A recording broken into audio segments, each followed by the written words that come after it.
Well, let's go ahead and get started then. It is 2 o'clock. And as I just said, we decided to do a Zoom call today instead of the normal webcast that we've done. And that would allow us to see one another because when we do a webcast, it's just Lorne and I, so the two Lornes. So we thought sharing the screen with you guys would be a help.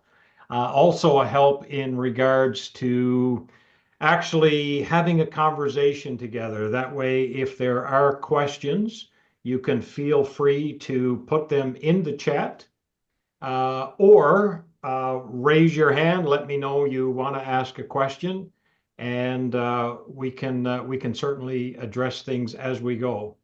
We are looking forward to our one-day event in Toronto. Now, I realize I see some of you on our call from Western provinces, and we're not going to stop you from coming to the conference.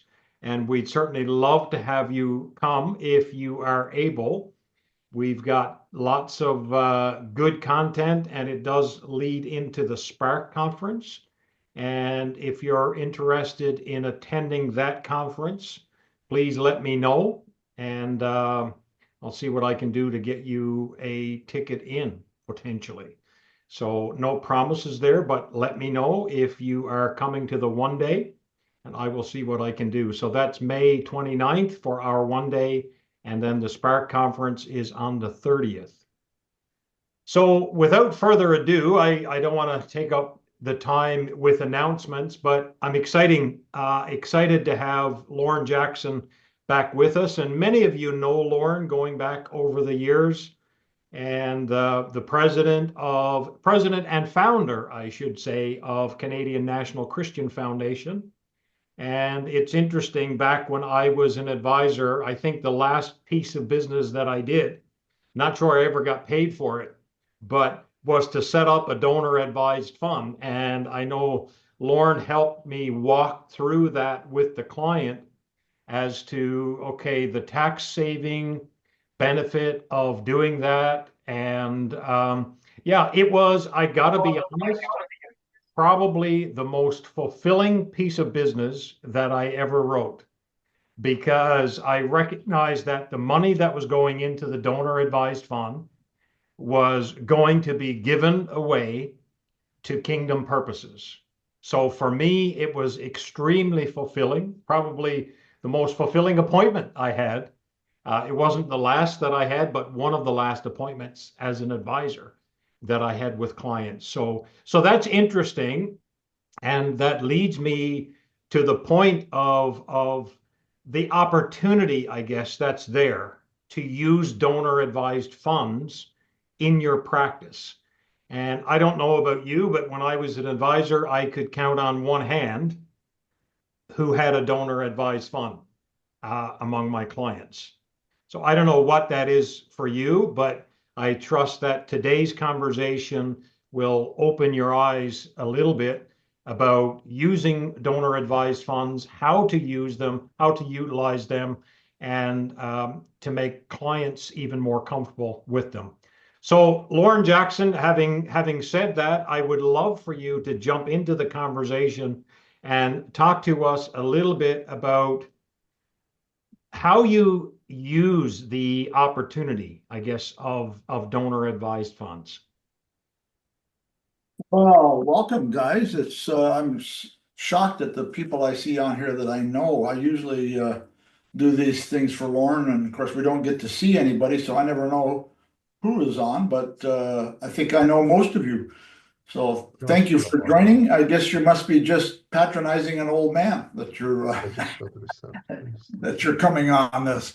But thank you for joining. So let's get right into this. I want to talk about donor advised funds. So today is fairly basic. We'll hopefully have another one later after the end of the summer. That'll be a little more complicated stuff. But I wanted to talk just about donor advised funds and make sure that you know how they can help your clients and how you can work with CNCF. So you already, most of you know me, so I'm not going to spend any time on this one. Oh no, sorry, this is the agenda. So a little bit about CNCF, how a DAF works, some survey results on philanthropy, how donor advised funds can help, and then donating and granting and ways to give, and maybe some important questions you might want to ask your clients as you think about philanthropy with them. So this was the one that I was thinking of that you already know. Most of you know me. So, and I would just point out the last bullet point. I am available to connect with your clients if you would like me to do that at any time. So always happy to work with you on that. Just know that I'm available to help in any way I can. So a little bit about CNCF. We're a community of like-minded donors advancing the kingdom of God. We're a non-denominational, national, and Christian public foundation. So that's how I would describe us. We're federally registered, so we're not a provincially registered charity, we're federal. And then over 70% of the assets we have are managed by advisors like you.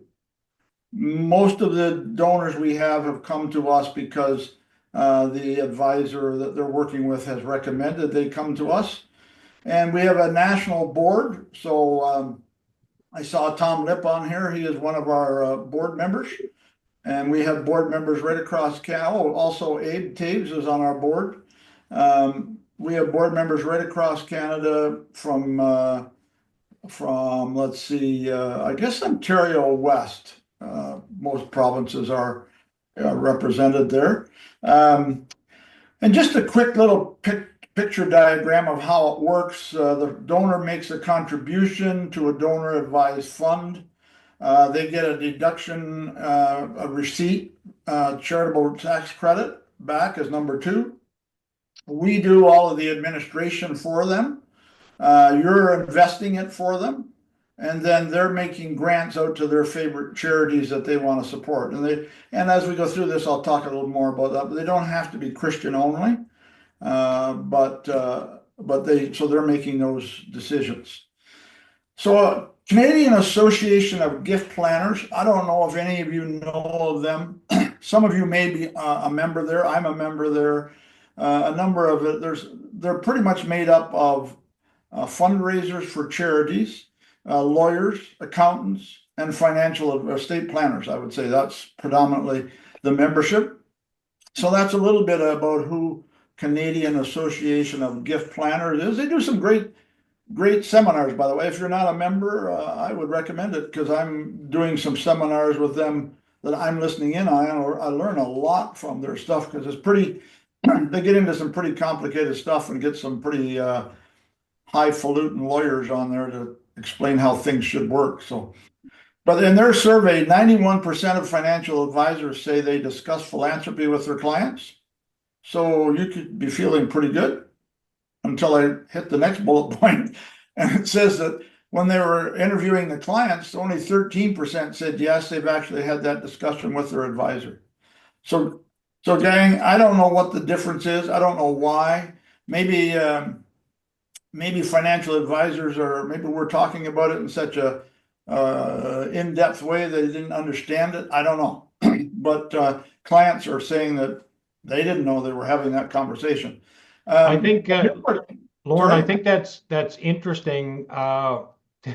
If you want to go back to that slide, that so many people feel they haven't had the conversation, yet the advisor feels they have. So obviously there's a disconnect. So how would you say we avoid that as financial professionals so that that is not happening for us where we think we've had the conversation and the clients are like, they feel that it hasn't been covered. How do we avoid that from happening? I think what the clients, and you'll see it in a couple minutes here on some more questions on the survey. I think what the clients are looking for is help with those end of life decisions. I know we have Abraham on the call with us today. He's one of our estate planners. And I know that he has told me before that when he talks to these people, that lots of times they haven't given a lot of thought to those end of life decisions. They have a will, but they haven't really given any thought to, is that a good way to have our will? And but the clients are looking for some help to think through those kind of decisions. So I think a lot of it is, it's not just philanthropy, it's kind of end of life philanthropy, if you like.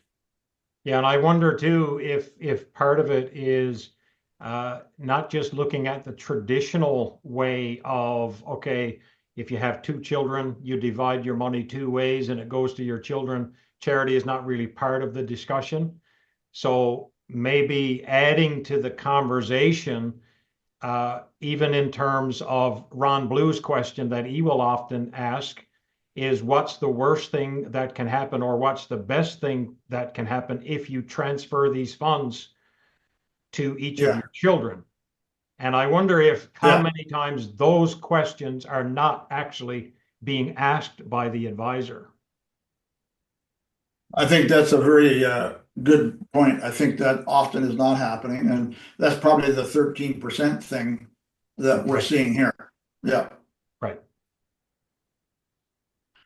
So in that same survey, CAGP, here's some of the things the clients said they wanted. 49% or half of them said they'd like to have an estate planning discussion with an advisor. So there you go, Lorne.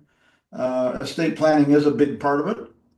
50% said like they would like to have a discussion about the tax benefits of giving to charity, going with your last statement, in their estate. And 23% said they would like help with legacy planning. And of course, some of that works around some of their corporation ownership and that stuff. So those are what they're really wanting. And then some advantages to the advisor of having these discussions. 83%. So advisors who are actually having these discussions have said that it is good for business. Almost all of them agree it strengthens their relationship with their clients. 90% say it extends business with the clients. And here's the key, it brings the client's family into the conversation.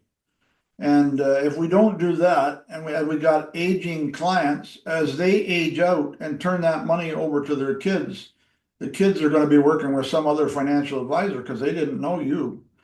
So this is a good way to get involved with their kids as well. So bringing the whole family into it.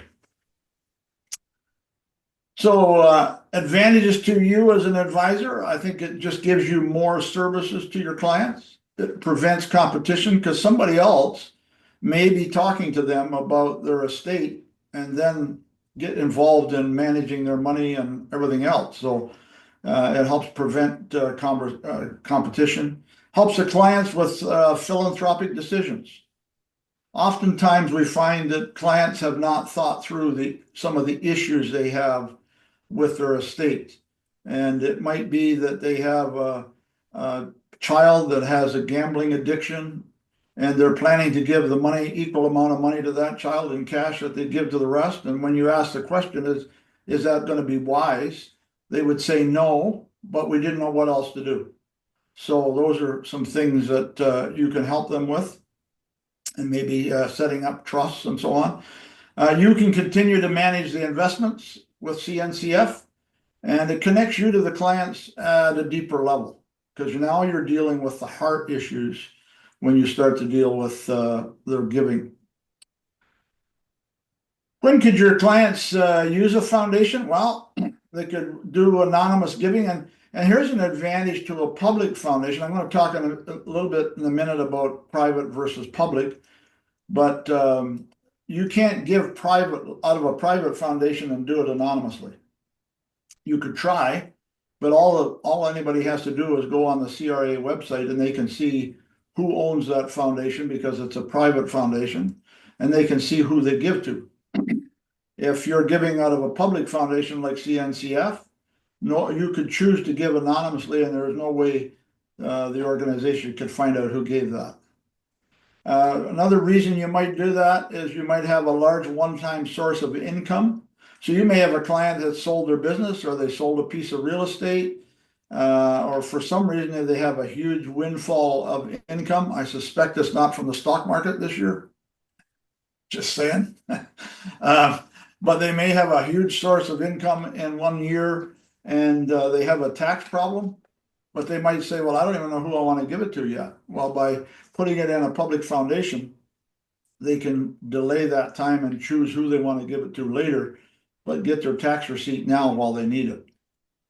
They might be wanting to give to many charities. Like we have a corporation donor who uses us that gives to over 90 charities a year. They used to write their corporate checks to all those charities, and now they use us because then they only need one charitable receipt, and we do the granting out to those charities. It might be non-cash gifts, and you know about that, I'm sure. A gift that keeps on giving, I call it, or an endowment where they want to be able to fund something with kids after they're gone into perpetuity. That's a good way to do it. And then they could use an estate gift by setting up a donor advised fund now, and then have a letter of intent on file with CNCF that says, when I'm gone, here's the organizations I want you to give this to. When that money flows in, here's where I want you to grant that money to. Lorne, I'm wondering if you could comment a little bit on the idea of a family using a donor advised fund to kind of help train their children in generosity, Yeah, and even the whole conversation about family values and that sort of yeah. thing. Have a lot of clients utilized a DAF with that intent in mind?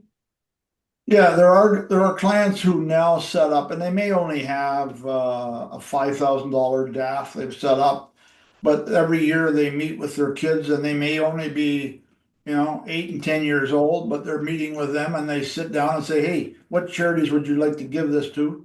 And I think it's a great way to teach biblical stewardship to your kids, so that they're seeing the giving happen.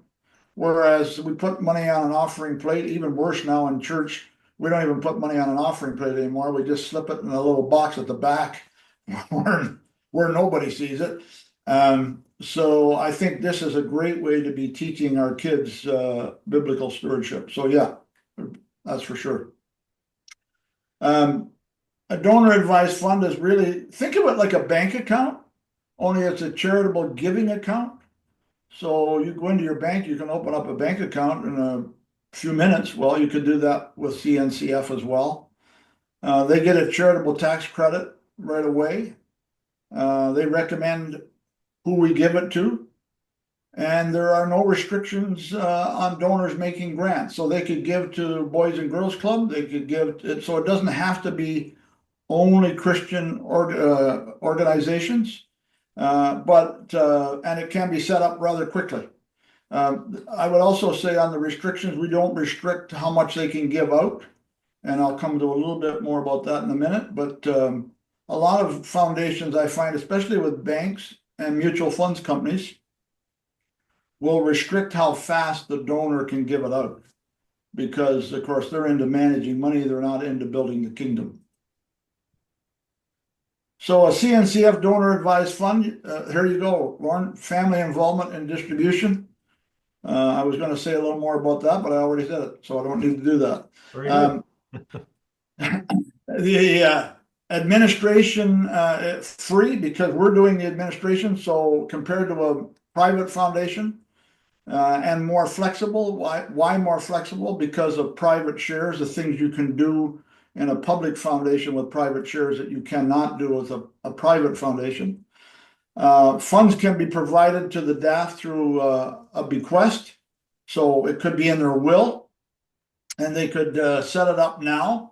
And maybe there's no money in it. It's just set up with a name on it. And when the money flows in from their bequest, there would be instructions with us showing how that's to be distributed, over what time period, what percentages, etc. And your client, as I said, can set it up now. They don't have to wait until they're near death to set it up. So when you have donor advised funds, it's invested, and probably with you. So think of it this way: if you have a donor who has a $100,000 mutual fund that they say, you know what, I don't really need that anymore, but I need some tax relief. So you could transfer that mutual fund to CNCF. And the day that shows up on our books, they're issued a tax credit based on the value that day. And then you could continue to manage it. So from your perspective, all that really happens is it was John Doe's mutual fund, and now it's CNCF's, and you're managing it now on behalf of CNCF. It's pretty much that simple. And then growth in the donor advised funds is also available to the donor to give out. So as it grows there, and as you keep that invested, they have more and more, hopefully, to give out, to grant out. As I said, the investment would be managed by you. So, pardon me, there are no restrictions. And I mentioned this earlier, but some organizations, I had a guy call me one day, wanted to give to a pregnancy center. He's with one of the 5 major banks in a public foundation, and they have refused his grant because they said, even though it's his donor advised fund, they've refused his grant because they said they do not give to pro-life organizations. Well, I can assure you we do. But I think you're going to start to see more of that with the big banks. They're getting more and more leaned that way. And we know about some of the accounts they seized back in COVID days and stuff. So they're not working in the customer's favor sometimes. So this guy came to me and said, could I transfer my donor advised fund with this bank over to you guys? I said, yes, you could, provided they allow it. Well, when he talked to them, they would only allow 10% a year. So it'll take him 10 years to be able to transfer his funds over to CNCF because of the rules that they have in place. So we really need to watch the fine print when we're setting these up. This poor guy had no idea that he was locked in, and pretty frustrated that he couldn't do what he wanted to do. Lorne, is it challenging sometimes with a particular dealer getting approval to work with CNCF, for example, to set up a donor advised fund? Like how simple is that? Because I wonder if it's for a lot of advisors, it's kind of easy to use something in-house to set up the donor advised fund, and a little more challenging to do it through CNCF, for example. Can you speak a little bit to that? Yeah, so there's no compliance issue at all because it's the same as having any other client that you would have, just that we're CNCF, and you would set up an account with us, and then the money goes into that account with us, and you now manage it on our behalf. So the only compliance that comes into it is, of course, annually we have to fill out compliance forms, and I'm the trading officer for CNCF, so I have to sign off on all that stuff. But it's not a deal. There's no issue with the dealer as to who CNCF is. It's just another client like everybody else. So there's a question that just came in the chat, just to follow up. If I use discretionary portfolio manager for a client, how difficult is it to open that account? Is CNCF the owner of the fund, but the investment policy statement is signed with the sponsor? No, the investment policy is signed with us because we're the owner of the account. So yeah, I sign lots of those, but it has never been an issue. It's you can go online. I'll tell you that near the end, but it's pretty easy. Okay, great. So why is that important? What I was asking is, we're a Christian board with a biblical worldview. So why is that important? Well, we do grant to pro-life organizations and other Christian ministries. So that's not a problem for us. We would be looking for that. And it's also good for estate giving to deal with a foundation that has a biblical worldview like the donor has, especially if you're dealing with Christians. Now we have some of you on the call today use us for non-Christian clients as well, and that's fine. But I would say when it comes to our estate, so let me give you an example. Let's suppose that your client says, I want to set up a donor advised fund for my estate. And in my estate, I want to give to Focus on the Family of Canada. Well, let's suppose that when your client passes away, that Focus on the Family of Canada no longer exists. For whatever reason, they've closed down in Canada. We've had other charities that we've worked with in the past that no longer operate in Canada, so you can't give to them. Well, if that happens with a non-Christian board, the responsibility of that board is to make a decision to give that money to something similar to what the donor had asked it to go to. So they might very well, as a non-Christian board, look at it and say, well, Focus on the Family, Planned Parenthood, sounds the same to us. Let's just give it to Planned Parenthood. And of course, we all know that that's very different. So that's why I say a Christian board would be very important, a biblical worldview that's similar to your donor or to your client, because Focus on the Family, we would know that, oh no, this has to go to some other organization that has a biblical worldview of family. And that's then very easily taken care of. So that's another reason why I think it's important to have a Christian foundation, especially for your Christian clients. And I think you're going to have Christian clients wanting to work with you guys, Kingdom Advisors. I think you're going to see more and more of this as we go forward. The world is separating more all the time, and the secular culture is becoming very antagonistic about Christian things and Christian causes. So I think you're going to find Christian clients wanting to work with a Christian advisor. So those who maybe in the past worked with one of the big banks, they're going to be looking to work with somebody who's Christian. Trust me, I see that coming. And then we also have a focus on Christian ministries, but we are also able to, it says there, give to a qualified donee. That's legal language from CRA for basically saying you're able to give to a registered charity in Canada that is not counted to our statement of faith. So as I said earlier, Boys and Girls Club, Red Cross, you name it, you can give to all those kind of organizations as long as it's not something against our statement of faith. And if you want to know what it is, it's on our website. And it's also the same as the Evangelical Fellowship of Canada's statement of faith. So we have partnerships that with TrustBridge Global, which allows for international granting.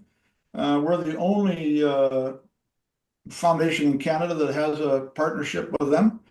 So it allows your donor to put money in a Canadian donor advised fund and then grant it to international causes. Get a tax receipt for it here. And then there's all kinds of reporting has to happen from that organization in the international organization, but we have software that manages all that. And that makes it sound like it's easy. It's not. You've always got to be chasing people to get the reports, but we do get the reports to keep us on side as a registered charity. And then the new thing today, and I don't know how many of you are involved in this, but impact investing is a big thing. And I wanted to just talk about it for a minute because I'm seeing it grow rather rapidly. So here's what it is. Impact goes beyond grants. So God designed his economy to run on generosity, and yet charity alone often cannot solve the world's toughest issues. In many places, a job is more valuable than a handout, and we know about that. So impact investing multiplies the opportunity for transformation. So the same dollar of charitable capital can make an impact twice. First, when invested in an impact investment from your CNCF DAF. So you could put money in a CNCF DAF. Let's just suppose you put 100,000 in there and you got a charitable tax credit for the 100,000. But then you said, okay, I want to use some of that for impact investing. So that would then fuel grants out or sorry, not grants, but an impact investment. And then as the investment returns back money to your DAF, you can then grant that out again, or you can leave it there to be invested. So let me kind of help you understand how this may work. So a donor makes a donation to a CNCF fund. Then they choose to invest a portion of that in impact investing. So here's an example. You could go online and check out Third Way Capital. But Third Way Capital is out of Toronto, and they do investing in things like potato farms in Africa, South Africa somewhere. So what actually happens then is you take some of your DAF money that you already received a charitable receipt for, by the way, and you invest it through Third Way Capital in an impact investment. The returns from that impact investment then come back to donors into their DAF, and then could be granted out to charities, or you could invest it back out with somebody else again. So it's kind of like taking tax credit, charitable tax credit dollars and investing it in a different way. Now, I know this doesn't help you as a manager of the money, but it might help you maintain a client. And you'll notice we don't let them give all of their money in their DAF out, because if they want to make a grant out here in Canada somewhere, then they wouldn't have any money to do that. It would all be in Africa and a potato farm. But this allows the donor to use the money that created a tax receipt for further good and still get it back to reuse it again and again and again. So you can see why impact investing is growing rather rapidly, and there's more and more firms that you have choice of. There's others besides Third Way Capital to do that with. Just a quick brush over some things that ways you can set up a donor advised fund: with cash, with public stock, with real estate, private shares for tax planning, RSPs, life insurance. We've had all of those. All of those we have used many times at CNCF. So we are a public foundation. So I thought it would be good to just talk about advantages and disadvantages of a public versus private. So here's the private foundation advantages. A donor has control over where the assets are invested. Well, they kind of do with us too, because I'm assuming they're investing it with you. But yeah, that's an issue. They allow the donor personal vision of giving, and there's a feeling. No, I noticed I said a feeling of control and pride in having their own foundation.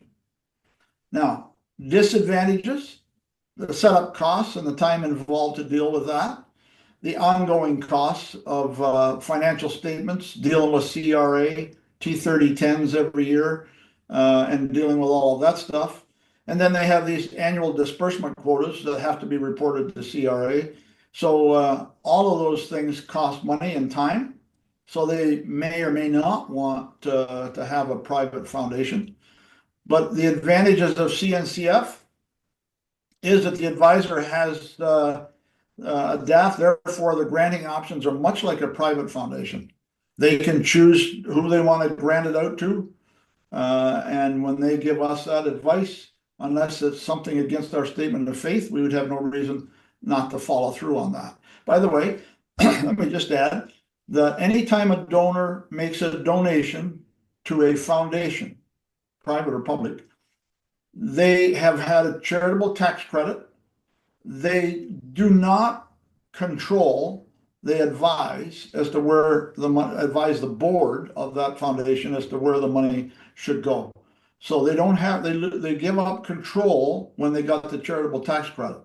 Although at CNCF, we allow their advisors to advise us, and so far we've not had to say no. Administration is all done by us, including all the record keeping, reporting to CRA, etc. The CNCF, the donor is free to choose their own investment advisor, which we've talked about already. They can give anonymously, which they can't do with a private. I've already mentioned that. And the disbursement quota is not an issue with us, because so typically the rule is that we have to give out, we want to be above 5% a year given out to charity, or granted out to charity. CNCF gives out about 45% of our assets every year granted out. So we're way, way ahead of what our overall accumulation of granting is supposed to be. Because a lot of our donors tend to bring money in and give it out the same year. That's their choice. The donor, it's up to the donor how they want to deal with that. So we just try to help them facilitate that. And a donor can name their fund after their family. So just like you could with a private foundation, you could call it the Lorne Robinson Foundation, and you can do that with CNCF as well. We have online software that allows you to add donations right online, also make grants. And I like this part. I can always go back and see the history of my giving. Lots of times as I go through the year, by the way, I do all my charitable giving through CNCF. I don't write checks to any charity, even my own church anymore. I put one lump sum in CNCF, and then I have them granted out to the charities I want to give to. The big advantage to that is I can go back and see, did I give to XYZ charity this year? Oh yeah, I gave back in June. I see it there now. So I can go on software online and always see what I had given to.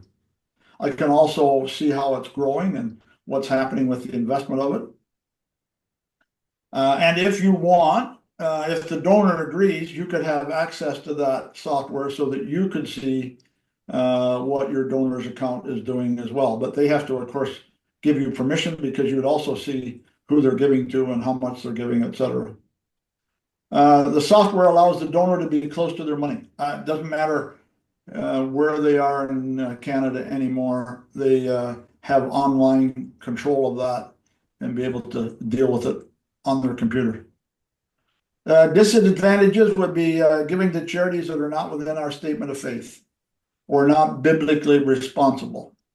I had a query from somebody that was doing an estate plan, and they wanted to leave some money to Planned Parenthood, and they contacted me to say, would we pass that money through to Planned Parenthood if they used us for their estate? I said, no, we would not. It does not fit our statement of faith, but it also does not fit within the objects of our incorporation as to what we're doing, what we're about.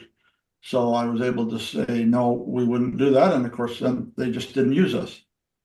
Couple of questions, Lorne, on the actually, there's a comment in the chat here about Capstone Asset Management having impact funds, namely Capstone Kinvest and Capstone Stewardship Extension Fund.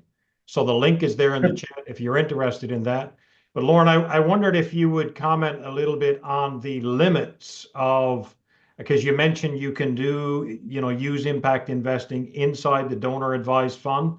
But is there a limit to how much that is needed to put into impact investing? No, but there is I did mention the percent. I said there's a percent you could give out. We try to make sure the donor has thought through what other granting are you going to want to do? When are you putting more money in? Some of those kind of questions, so that they don't put it all into a potato farm in South Africa and then say, well, but I wanted to give my tithe to my church through there. Well, now you can't because you've tied it all up. And all of these impact investing things have time periods. It might be 3 years, it might be 5 years. Oftentimes there's no return on it in the first 3 years. And yes, it's riskier. There's no question that it's riskier because it's kind of like charitable work being done in those countries. But I look at it myself as saying, well, I've already received a charitable tax credit for it. Yes, it's riskier and I don't want to lose it. But if I lose it, well, it's kind of like I granted it. So it's kind of like a grant when I didn't come back. But there is a minimum investment requirement, is there not? For most. Well, yeah, but the amount that you have, as far as the impact investment company, they're all different. Everyone's different. So yeah. Okay. And usually they'll hold. So if somebody said, well, I want to put up 10 grand and they need 150 to be minimum, usually what they'll do is hold it back until they get 15 people putting 10 grand and then they put it in. Okay, okay, that makes But you sense. made a good point, yes, and we do have money with covenant in some of those funds. So I think I'm glad you brought that up. Yeah. One other question on that. Does using a foundation for impact investing cause problems for the distribution quota since capital is not getting distributed? Yeah, that's a very astute question. It could if you were not like us, where we give out so much every year in grants because as I said earlier, we're all way above. And it could also, if you, I suppose, if you had somebody that said, I'm going to open up a DAF with $100 million, and I want to give that all. I want to put all that in impact investing. Well, that would throw us a little offside, so you'd have to be careful with those kind of things, but not likely to happen. In most cases, you're talking maybe a few 100,000, but that's it. Very good. Keep the questions coming, by the way. Yeah, yeah. Appreciate that. That makes the conversation rich and valuable for sure. So, I'm yeah, not thanks I'm for not sure about Rich, but okay. Um, that. so ways to give cash, or you can complete an online application. As I said, direct deposit. That's how I do mine. I just transfer it direct. Um, in-kind transfer. I'm not going to spend any time on this because I know most of you guys on there, and you're sophisticated enough to know the capital gains benefit of giving to charity. And thankfully, we still have it. Hopefully, we get to keep it after the end of this month. But yeah, I'm not going to spend any more time on that one. So, from your perspective, who's a good prospect for a donor advised fund? I worked, I was a broker dealer in my former life and an MGA for life insurance sales.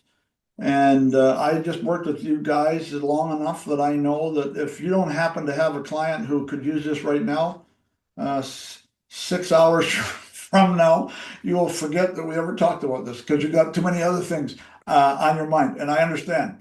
But so I thought I'll just give you some things that you might want to think about. Do I have a client who would want to be giving anonymously? Because maybe they're giving to pro-life organizations, and we have a donor who gives large amounts to a charity in Canada, but they're doing it through us because that charity in Canada funds work in Israel, and they do not want the government to know they're giving money to Christian organizations in Israel. So there's all kinds of things going on in today's crazy world, and this is a way that they give through us, give anonymously. You may have a client who has sold a piece of business, as a guy did call me one day from Calgary, and he said, I just sold my business. I got to give away 2 million before the end of the year. It was late October. He said, if I give you a house and $1 million, can you give me a receipt before year end? I said, yes, we can, and we did. And then we sold that house about 9 months later and turned it into cash. And he's since, over the next 3 or 4 years, he gave all that money out to, granted it out to charities. RSPs and RIFs, as you know, CRA says that we have this thing about RSPs. When we pass away, we can it can be rolled over to our spouse, but beyond that, you have to give to a disabled child or grandchild or something of that nature. Otherwise, there's a huge tax bill. Well, CRA also said a few years ago you could set it up with a secondary beneficiary if you chose to do, and have that go to charity.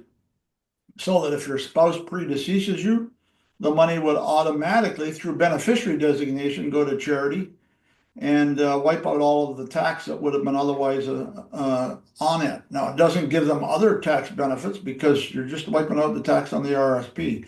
But at least it's better than having your child on there as a beneficiary, which creates all kinds of problems. Because don't forget, a beneficiary bypasses the will. If it goes to the beneficiary, being your child, as you all know, what happens? The estate is the one that's responsible for the tax, not the child. And if the estate doesn't have enough other money in the estate to pay the tax, they're coming after the child. So they're looking for the money. Corporate giving to many charities, as I said earlier, reduces the receipt issues. Yeah, real estate, when we inherited or received that gift of real estate that was rented, it was a home that was rented on the West Island of Montreal. And we received rental income for that, came into the donor's DAF while we held that house. So that was also his to grant out.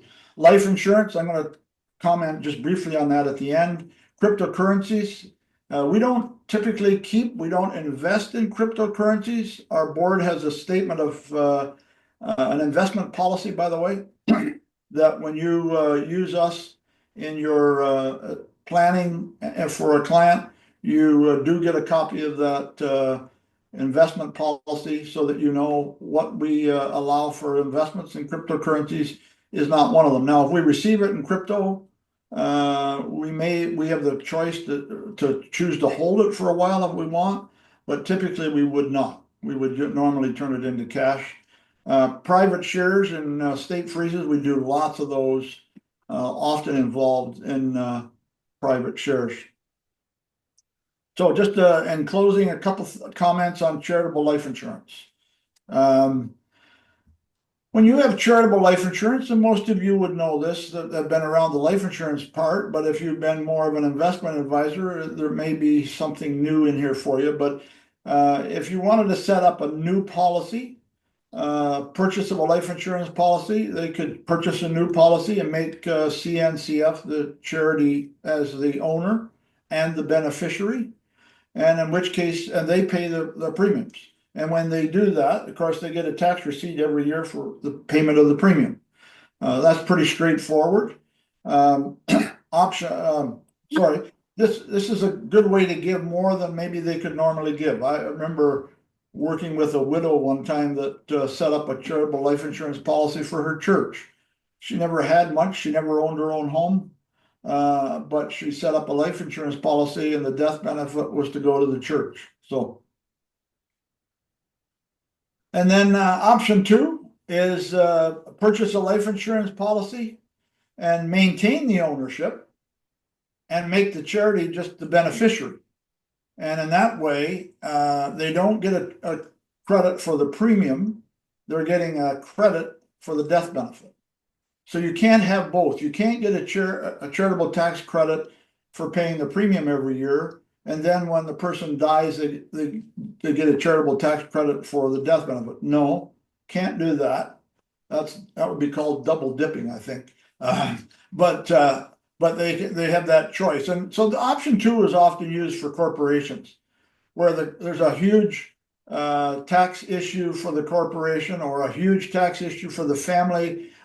Here's one, when the vacation property is sold, that they've owned up in the Muskokas for years, and now it's got a capital gain on it that would choke you. Well, charitable life insurance could be a great option for that, so that the kids could maintain the property. Well, then they buy a life insurance policy, they pay the premiums, they make charity the beneficiary, their favorite charity. It might be us, it might be a charity of their choice.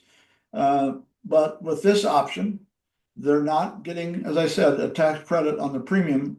But when they die, the $5 million death benefit now creates a tax credit, solving the problem with the cottage. So that's just a quick little synopsis of charitable life insurance. By the way, use this method when you expect a large tax issue like capital gains.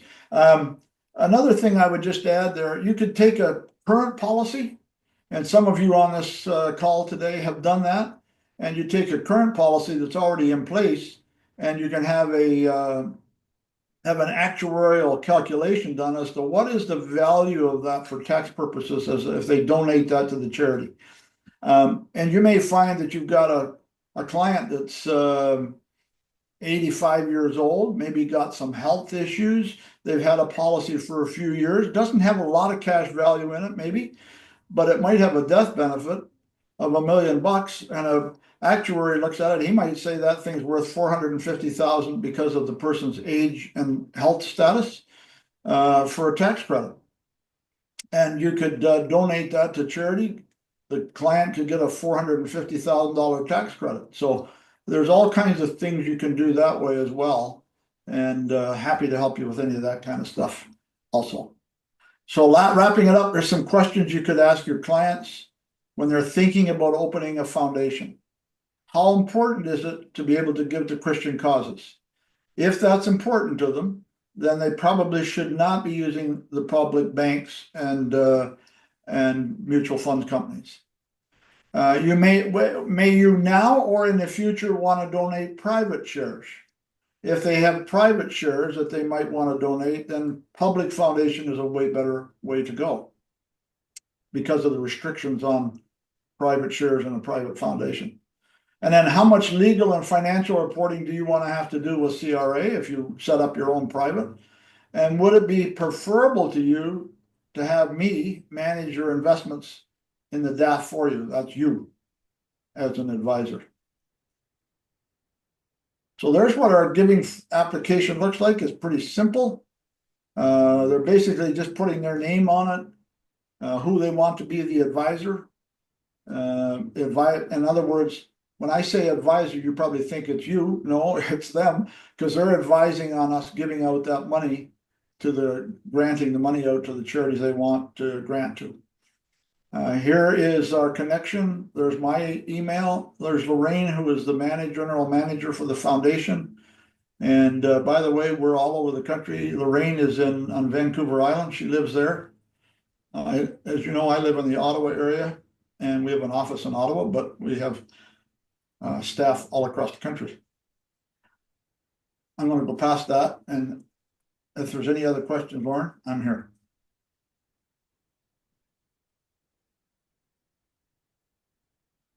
There was one other question. You may have answered it already, but yeah. To be sure, a portfolio manager can open an account to invest in public markets. Through which custodian do I open an account if it is invested in the private market, like Third Way Capital?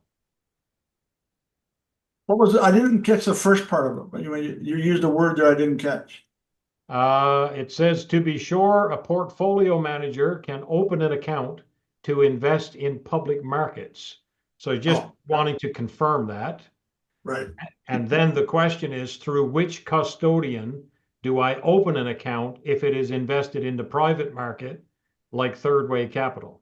Oh, okay. So what happens with that one is the money is in your DAF. So you've donated the money to CNCF, and then CNC, with your advice, CNCF is investing in Third Way Capital. Right. And the CNCF investment. Yeah. Okay, good. I think that answers the question. What are the administration costs? Lorne, if you could address that a little bit based on amounts invested in the DAF and so on. Right, and it's a tiered thing, starts at 70 basis points and goes down from there.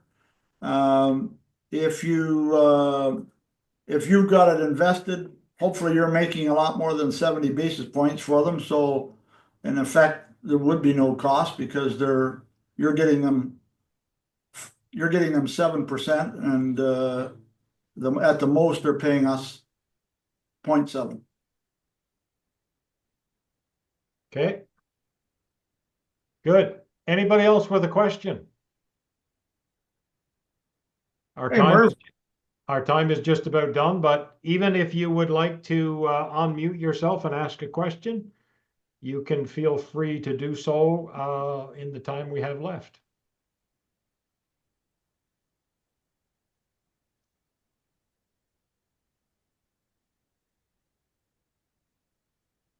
Okay.